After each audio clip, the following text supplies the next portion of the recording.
बात समाज सेवा की हो, बात संगठन की हो, चुनावी रणनीति की हो या शासन की, उनका काम जो है वो अलग से बोलता है। उनके अगर आप राजनीतिक जीवन को देखें तो संगठन से शुरू करके केंद्रीय मंत्री के स्तर तक पहुंचे, लंबे समय तक प्रधानमंत्री नरेंद्र मोदी के सहयोगी रहे और उनकी पूरी जो राजनीतिक यात्रा है उसके कह सकते हैं एक तरह से सहयात्री रहे। तो आज ये बातचीत हो रही है इसलिए कि प्रधानमंत्री नरेंद्र मोदी ने अपने सार्वजनिक जीवन के, खासतौर से चुनावी राजनीति के जीवन के 20 साल पूरे किए। 7 अक्टूबर 2001 को उन्होंने गुजरात के मुख्यमंत्री पद का भार संभाला था। तब से ये यात्रा जो है वो अनवरत जारी है। तो आप ठीक समझ गए होंगे अब मैं किसकी बात कर रहा हूँ। जी हाँ, मैं बात कर रहा हूँ भारत सरकार के गृह मंत्री और भाजपा के पूर्व राष्ट्रीय अध्यक्ष अमित शाह। अमित शाह जी, आपका संसद टीवी पर स्वागत है। नमस्कार प्रदीप जी। आपने प्रधानमंत्री नरेंद्र मोदी को एक स्वयंसेवक के रूप में देखा, फिर एक संगठनकर्ता के रूप में देखा, फिर एक राजनीतिक कार्यकर्ता के रूप में देखा, मुख्यमंत्री के रूप में देखा, प्रधानमंत्री के रूप में देखा और विश्व नेता बनते हुए देखा। इस दौरान कई पड़ाव आए होंगे, कई उतार चढ़ाव आए होंगे।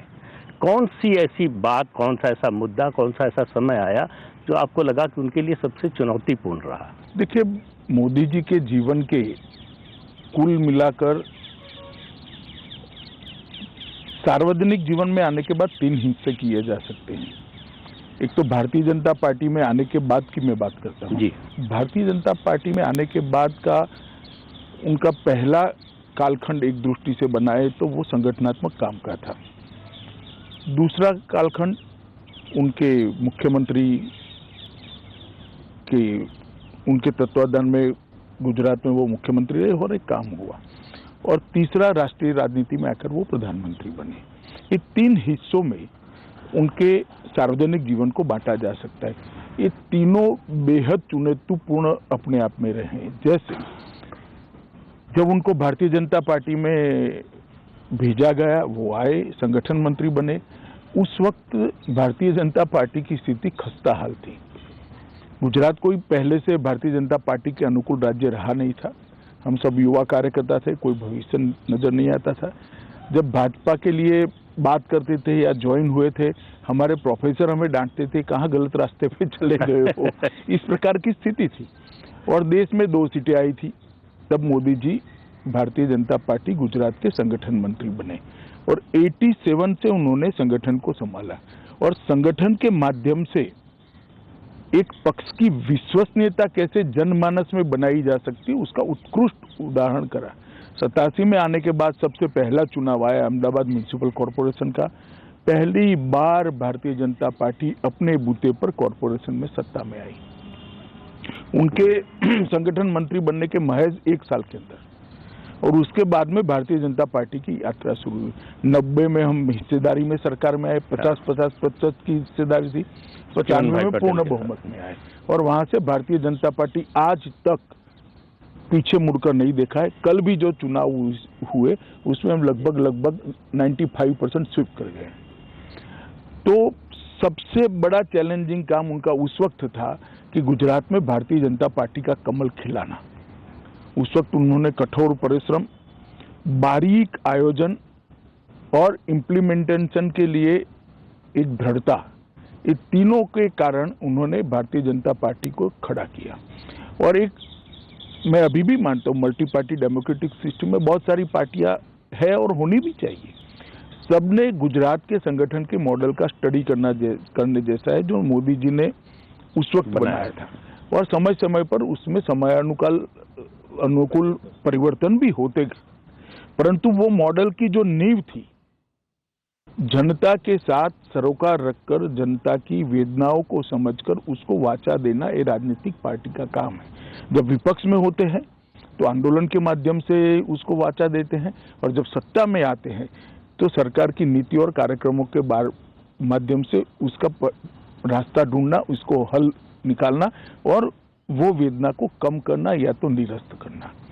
मैं मानता हूं एक बहुत बड़ी चैलेंज उनके लिए थी उस वक्त कि भारतीय जनता पार्टी को गुजरात में प्रस्थापित करना। हम तीसरे नंबर पर थे और तब से लेकर जो शुरू हुआ है आज तक भारतीय जनता पार्टी पूरी दुनिया देख रही है, इसको हम लगातार जीतते जा रहे हैं। दूसरा बड़ा चैलेंज उनके सार्वजनिक जीवन में आया कि जब वो गुजरात के मुख्यमंत्री बने।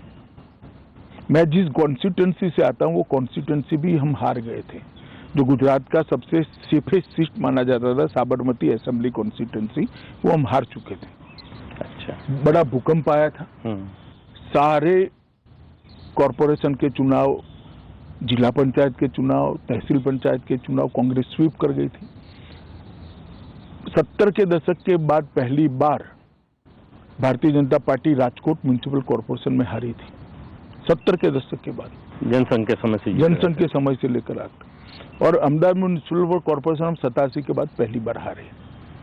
उस समय उनको गुजरात की धुरा सौंपी गई और उस वक्त की राष्ट्रीय राजनीति की भी कल्पना करते हैं तो एक बहुत लंबा कालखंड यहाँ पर गठजोड़ की राजनीति का रहा। जो सरकारें आई पूर्ण बहुमत की सरकारें नहीं थी, मिली जुली सरकार थी, कभी 20 पार्टियां, कभी 25 पार्टियां, कभी 30 पार्टियां।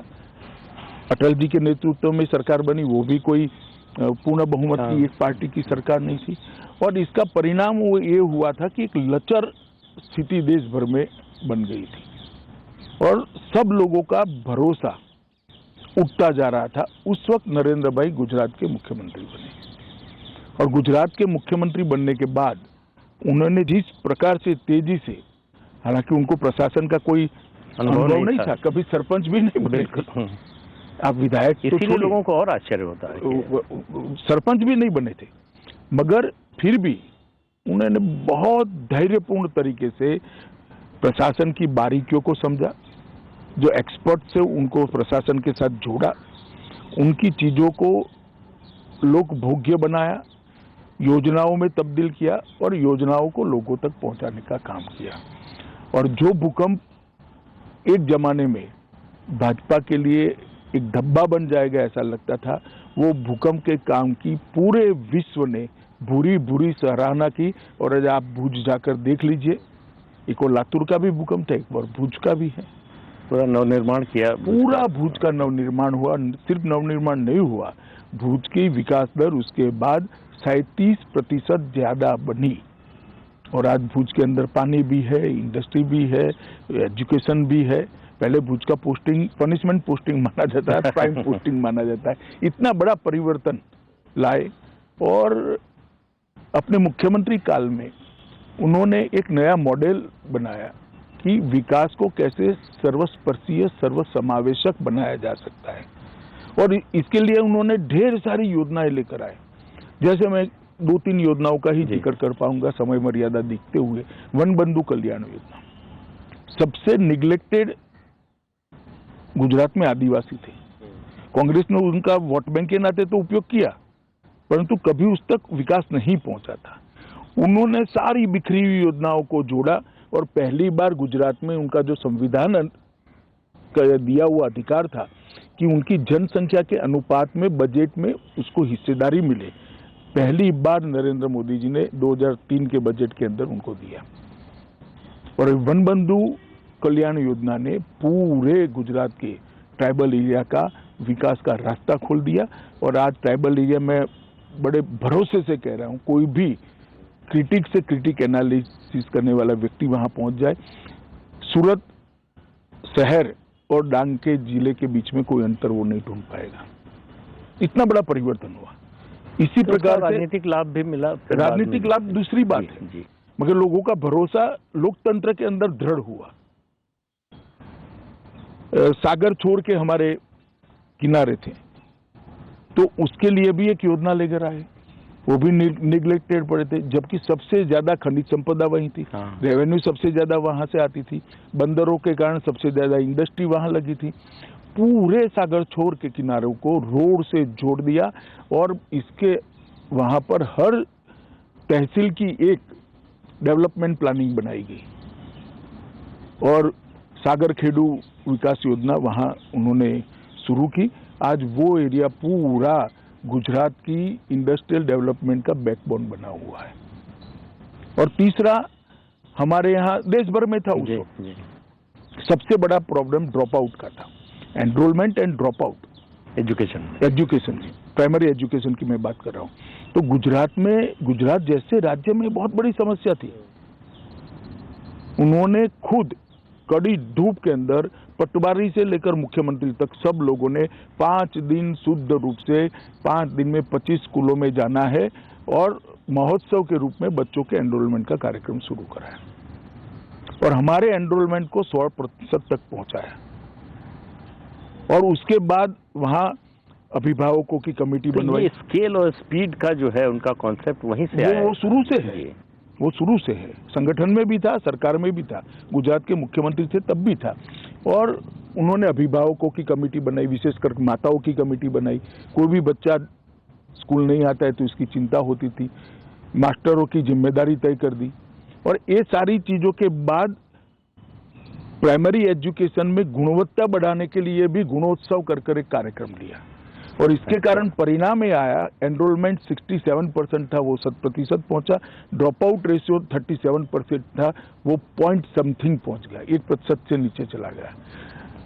अब इसका इवैल्यूएशन कोई करेगा तो मालूम पड़ेगा कि देश के विकास में, गुजरात के विकास में इसका कंट्रीब्यूशन क्या हो सकता है।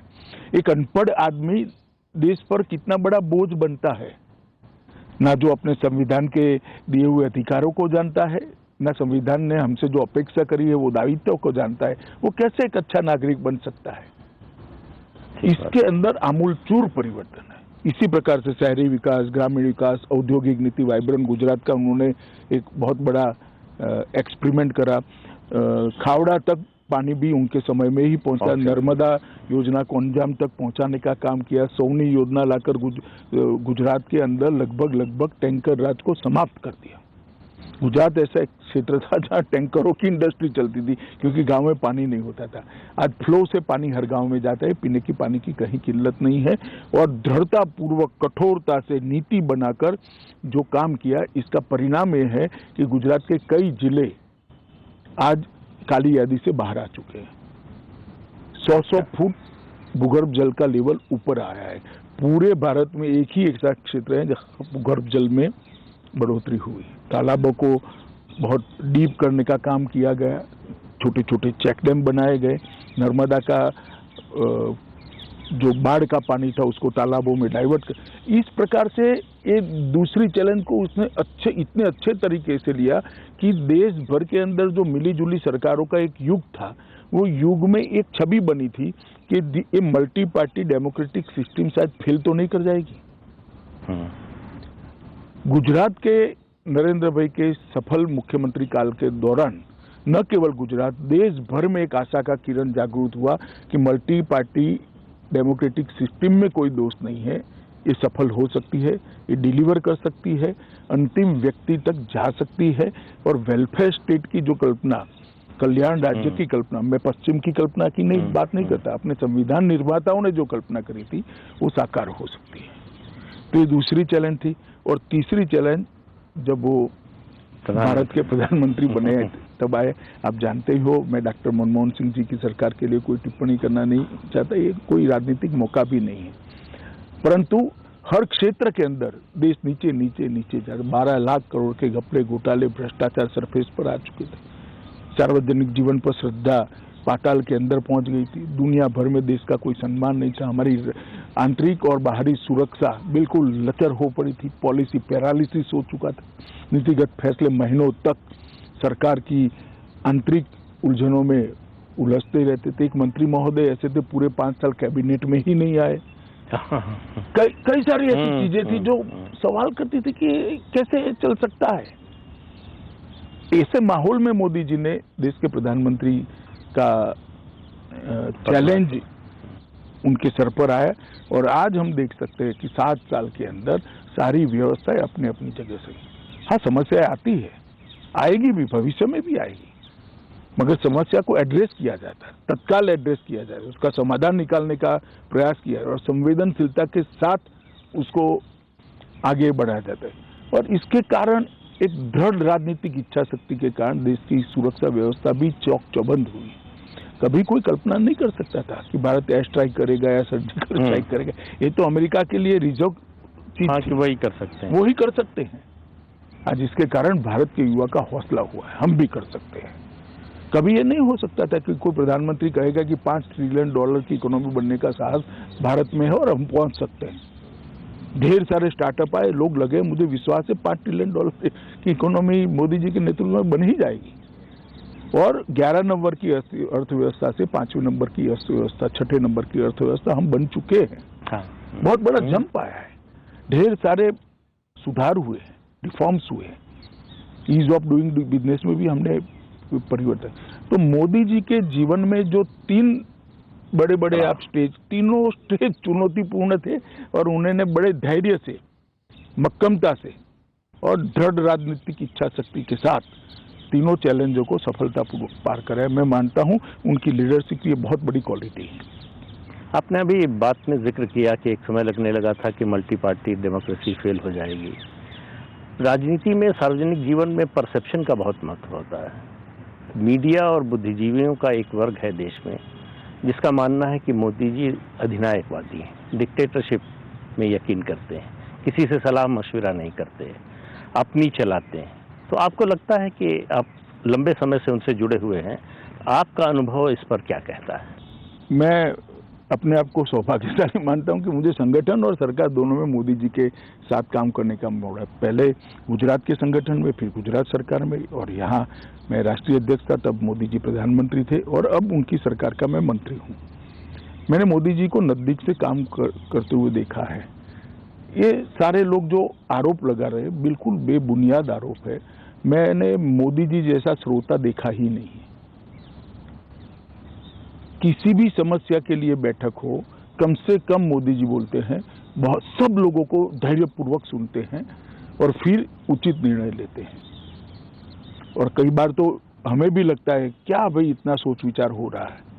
1 बार बैठक, 2 बार बैठक, बहुत धैर्यपूर्वक वो निर्णय करते हैं और छोटे से छोटे व्यक्ति के सुझाव की गुणवत्ता के आधार पर वो महत्व देते, व्यक्ति के आधार पर नहीं देते। तो ये कह देना कि वो निर्णय थोपने वाले नेता है, जरा भी सच नहीं है।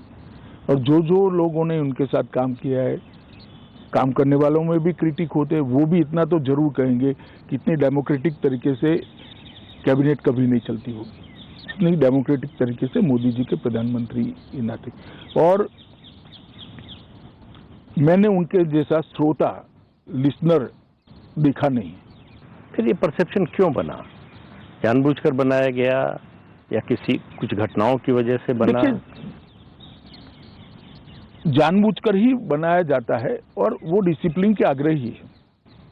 तो कोई फोरम में जो डिस्कशन होता है वो बाहर नहीं आएगा। एक जमाने में आ जाता था सब आप लोगों के उपयोग के लिए, अब नहीं आता है। तो को लोगों को मुश्किल होती है, बहुत कम आता है। तो लोगों को लगता है फैसला मोदी जी ने ले लिया। लोगों को मालूम नहीं है कि, जनता को भी मालूम नहीं है, जर्नलिस्टों को भी मालूम नहीं है कि ये सामूहिक चिंतन का परिपाक है। निर्णय तो ऑफकोर्स वो ही करेंगे क्योंकि वो प्रधानमंत्री है और उनको ही करना चाहिए। जनता ने अधिकार उनको दिया है, बाकी सारे मंत्री को फिर मोदी जी ने अधिकार दिया है। यही तो हमारा संविधान है। परंतु सबके साथ चर्चा कर सबको बोलने का मौका देकर, सबके प्लस माइनस पॉइंट सुनकर ये फैसले होते। ऐसी छवि इसलिए नहीं बनती कि वो डिसिप्लिन के आग्रही है। और कुछ लोग जो बड़ा दुर्भाग्यपूर्ण है, जो मैं बोलने जा रहा हूं, कुछ लोग जो हमारे वैचारिक विरोधी हैं, वो सत्य कुछ भी हो, सत्य को तोड़ मरोड़ कर लोगों के सामने कैसा रखना, वो भी प्रयास हम तो देख ही रहे हैं, आप भी शायद देखते होंगे। और इसके कारण छवि को आहत करने का भी एक सुनियोजित प्रयास हुआ है। परवाह देश की, सोमवार से शुक्रवार रात 10 बजे TV9 भारतवर्ष पर।